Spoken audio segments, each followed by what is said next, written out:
नमस्कार, आप देख रहे हैं उत्तर प्रदेश विशेष। मैं हूं आपके साथ तुषार कौशिक। आज सीएम योगी आदित्यनाथ ने बरेली में किसान सम्मेलन को संबोधित किया। सीएम योगी ने कहा कि दुनिया कोरोना से त्रस्त थी, तब हमारे किसान खेतों में सोना उगा रहे थे, लेकिन जिन्हें देश की प्रगति अच्छी नहीं लग रही वो झूठ बोलकर लोगों को व्यवस्था से अलग करने का प्रयास कर रहे हैं। पीएम मोदी ने कहा कि खेत से लेकर बाजार तक एक चेन बनाएंगे जो किसानों की प्रगति का मार्ग सरल करेगा। अब ये कार्य किया जा रहा है। सीएम योगी ने यह भी कहा कि विपक्ष को इस बात से परेशानी है कि अयोध्या में राम मंदिर बन रहा है। दूसरी परेशानी उसे इस बात से है कि जम्मू कश्मीर में धारा 370 क्यों हटा दी गई। सीएम योगी ने कहा कि जम्मू कश्मीर का पूरा बजट 4 परिवार हजम कर जाते हैं, वहां की जनता को उसका लाभ नहीं मिल पाता। जम्मू कश्मीर में आतंकवाद और अलगाववाद की जड़ें समाप्त हो सके, इसके लिए धारा 370 समाप्त होना आवश्यक थी। जब तक किसान चाहेगा तब तक प्रदेश के अंदर 4500 से अधिक क्रय केंद्रों के माध्यम से हम किसानों का धान क्रय करने का कार्य करेंगे और एमएसपी का लाभ सीधे किसान के खाते में देने का कार्य भी करेंगे। लेकिन ये किसके कारण? क्योंकि भारत सरकार का संबल है, उनका सपोर्ट है। आप अनुमान करिए, यही प्रदेश है जहां पर चीनी मिलें बंद हो रही थी। वर्षों तक, जब 2017 में हम लोग आए थे, 6 वर्ष का गन्ना मूल्य का भुगतान नहीं हुआ था।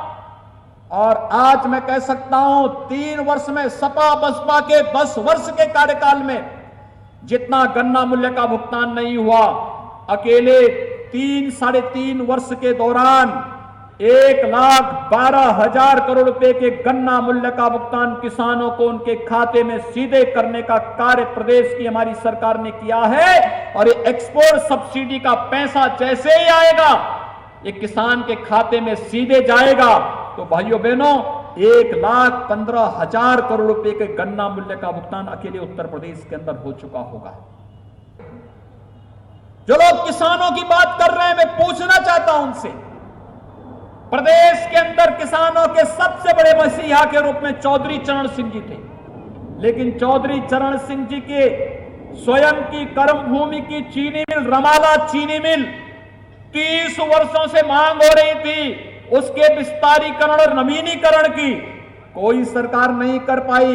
जब 2017 में हमारी सरकार आई, हमारी सरकार ने ही रमाला चीनी मिल के नवीनीकरण और विस्तारीकरण के कार्य को पूरा करते हुए, विगत वर्ष रमाला में मैं स्वयं गया था और रमाला में चीनी मिल के विस्तारीकरण के कार्य को आगे बढ़ाते हुए हम लोगों ने उस चीनी मिल का शुभारंभ भी किया।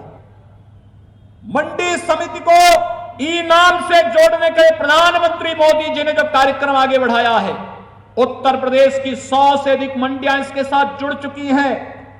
हम तो मंडियों को तकनीक के साथ जोड़ रहे हैं, आधुनिक इंफ्रास्ट्रक्चर के साथ जोड़ रहे हैं, लेकिन विपक्ष गुमराह क्या कर रहा है कि मंडी बंद हो जाएगी। मंडी कहां से बंद हो रही है? हम तो मंडी को तकनीक के साथ जोड़ रहे हैं, अच्छी सड़कें दे रहे हैं, अच्छे शेड दे रहे हैं, अच्छा पार्किंग दे रहे हैं। किसान बंधु, किसान भाई जब वहां आएगा उसके लिए बैठने की व्यवस्था दे रहे हैं, उसके लिए बुनियादी सुविधाएं दे रहे हैं। लेकिन विपक्ष है कि जब कोई मुद्दा नहीं बचा तो एक झूठ को बार बार झूठ बोल करके गुमराह करने का प्रयास कर रहा है।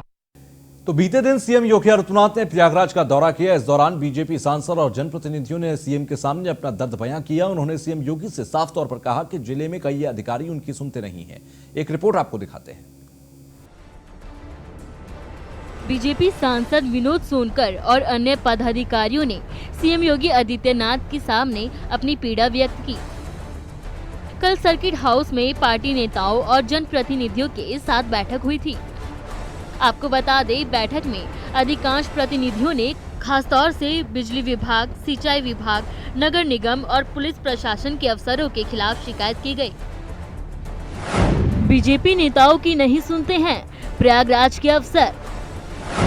बीजेपी सांसद विनोद सोनकर ने सीएम योगी से की शिकायत। जन समस्याओं को नहीं सुनते हैं जिले के आला अधिकारी।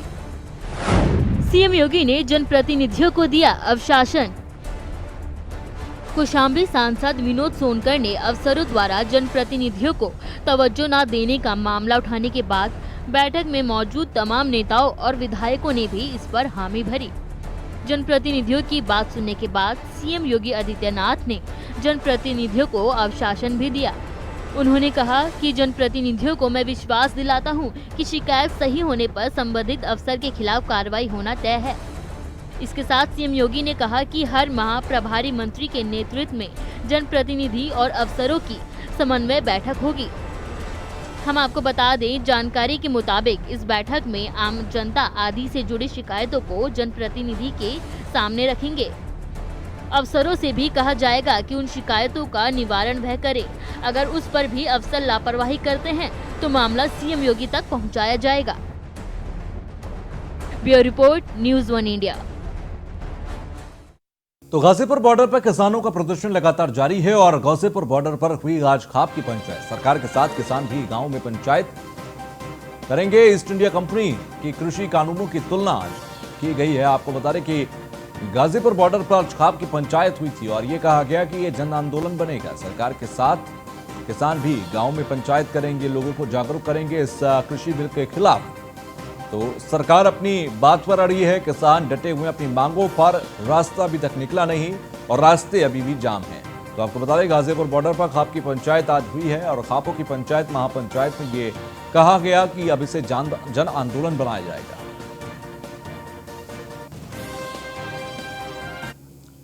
खबर बनारसी से, जहां पर शरारती तत्वों का एक कारनामा सामने आया। OLX पर पीएम मोदी के संसदीय कार्यालय को बेचने का विज्ञापन जारी हुआ। आपको बता दें कि पीएमओ के कार्यालय को बेचने का विज्ञापन जारी किया गया। OLX पर बेचा जा रहा पीएम का संसदीय कार्यालय, शरारती तत्वों ने 7.5 करोड़ रुपए कार्यालय की कीमत लगाई है। लक्ष्मीकांत ओझा के नाम से यह विज्ञापन दिया गया। तो शरारती तत्वों ने यह काम किया और 7.5 करोड़ रुपए में यह पीएमओ ऑफिस को सेल करने के लिए OLX पर ऐड दे दिया। लक्ष्मीकांत ओझा के नाम से यह ऐड दिया गया है।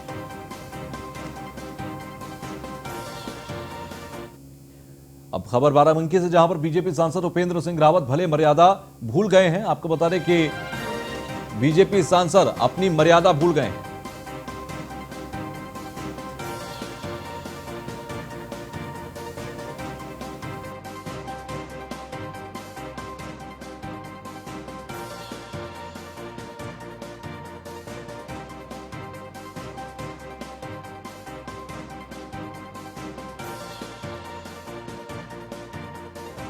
उपेंद्र सिंह रावत अपनी मर्यादा भूल गए।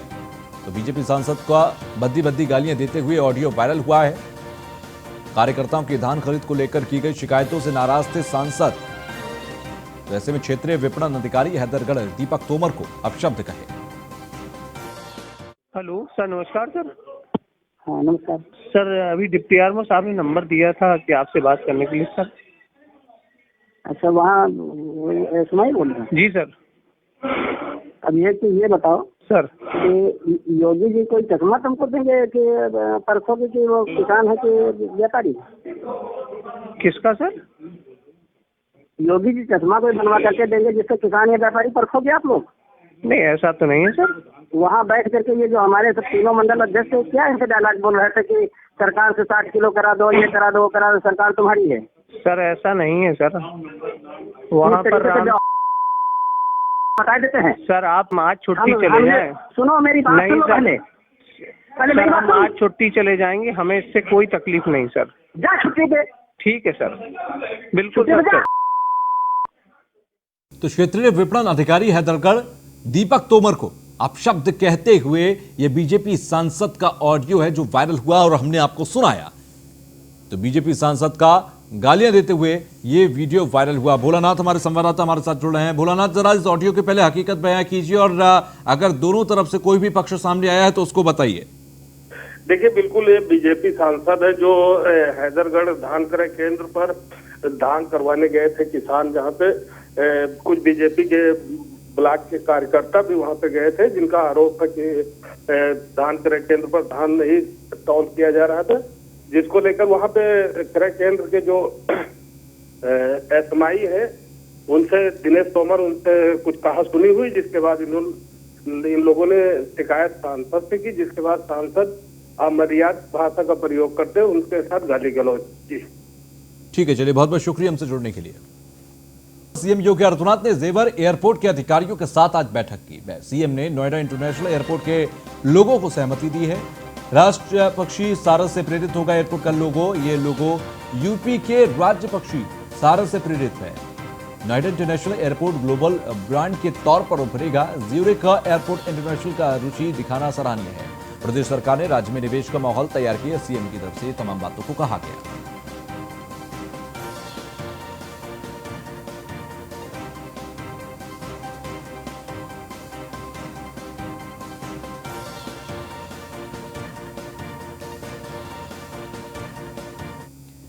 तो वहीं गोमती नगर के तत्कालीन सीईओ रहे अवनीश्वर चंद श्रीवास्तव के खिलाफ एफआईआर हुई है। अवनीश्वर चंद श्रीवास्तव के खिलाफ गोमती नगर थाने में एफआईआर दर्ज की गई।